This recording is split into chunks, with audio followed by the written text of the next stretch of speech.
A Bíblia, ela não diz que crente que tem promessa não morre. Eu estava em um trabalho e alguém pergunta e diz assim: se crente que tem promessa morre? E eu dirigi à congregação e perguntei: quantos aqui têm promessa de Deus? E todos levantaram a mão. Então eu disse: bem, então neste caso, nenhum de vocês vão morrer.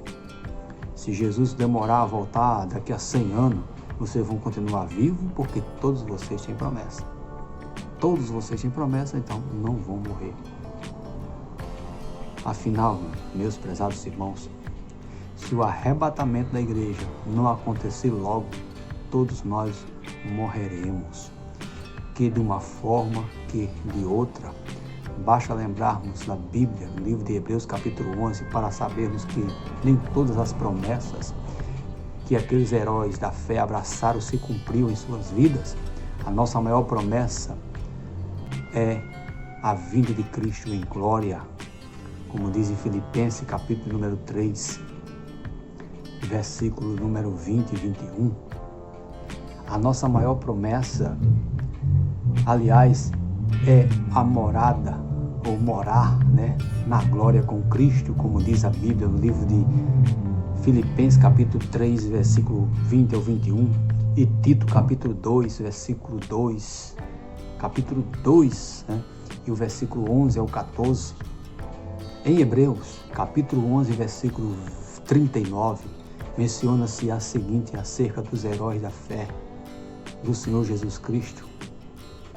Em todos estes, tendo tido testemunho pela fé, não alcançaram as promessas.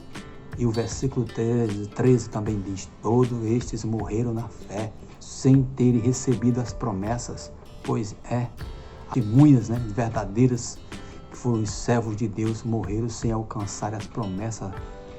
Pergunto a vocês: somos melhores do que ele? Então as promessas de Deus são verdadeiras, mas temos de levar em conta, meus prezados irmãos, a condicionalidade de muitas delas, como nós temos visto na palavra de Deus, no livro de 2 Crônicas, capítulo número 7, versículo 14 ao 15.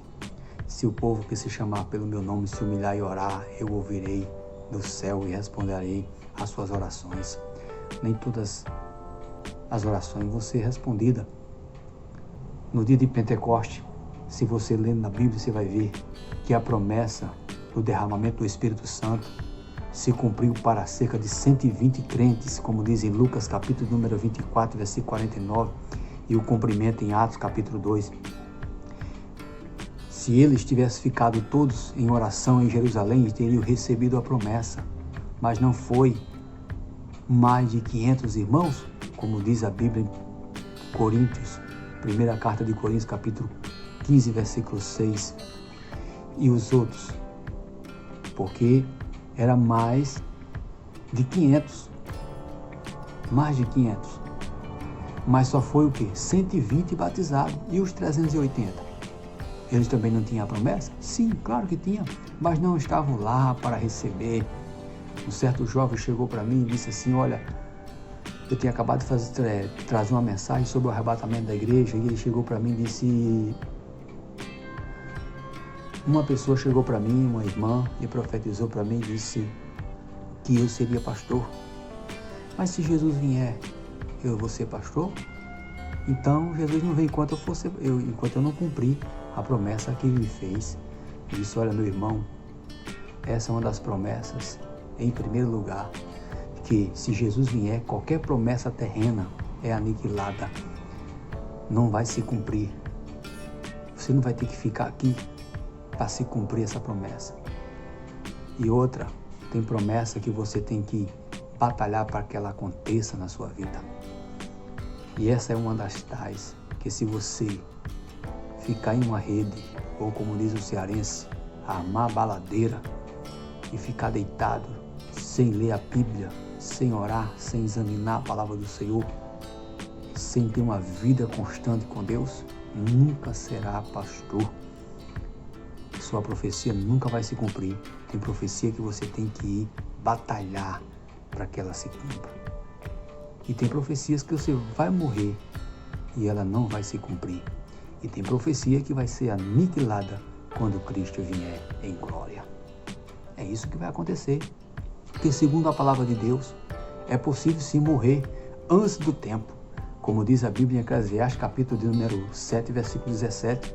E também em Provérbios, capítulo 10, versículo 27. Deus, ele tira a vida de quem peca. Como diz a Bíblia em Gênesis, capítulo número 38, verso 10, e Provérbios, capítulo de número 22, versículo 23. Vamos também encontrar no livro de Ezequiel, no capítulo de número 18, versículo 14. Essa história de dizer que há um destino para cada um e que só morre quando chegar a hora predestinada, não tem apoio bíblico. O fato de nós termos muitas promessas não garante que não iremos morrer até que ela se cumpra. Como diz a palavra de Deus no livro de 1ª carta Pedro, capítulo 1, versículo 24 ou 25. Muitos têm deixado de pensar nas coisas de cima, como diz em Colossenses 3 e 1, considerando que as promessas que vai receber por meio de profecia deve ser abraçada como se fosse a garantia de que jamais morreremos enquanto elas não se cumprir. Que engano, que engano.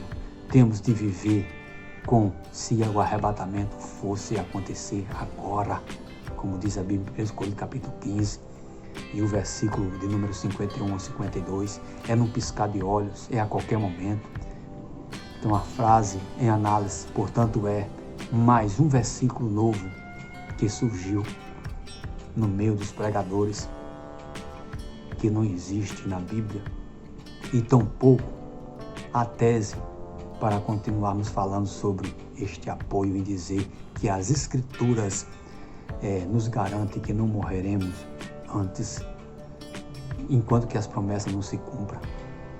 Afinal, para Deus vivemos e para Ele também morremos, como diz em Filipenses capítulo 1, versículo 21 ao 23 e Romanos capítulo 8, versículo 38 ao 39. Então fique com a palavra do Senhor Jesus quando Ele diz: hoje ou amanhã iremos a tal cidade e lá passaremos um ano e continuaremos e ganharemos. Digo-vos que não sabeis o que acontecerá amanhã, porque a vossa vida é um vapor que aparece por um pouco e depois desfalece. Em lugar de que dizeis, se o Senhor quiser, e se vivermos, faremos isto ou aquilo, como diz a Bíblia em Tiago, capítulo 4, versículo 13 ao 15. Fique com esta palavra, saiba que todos irão morrer com promessa ou sem promessa. Tire isso da cabeça, que não vai morrer enquanto a promessa não se cumprir. Isso é totalmente antibíblico.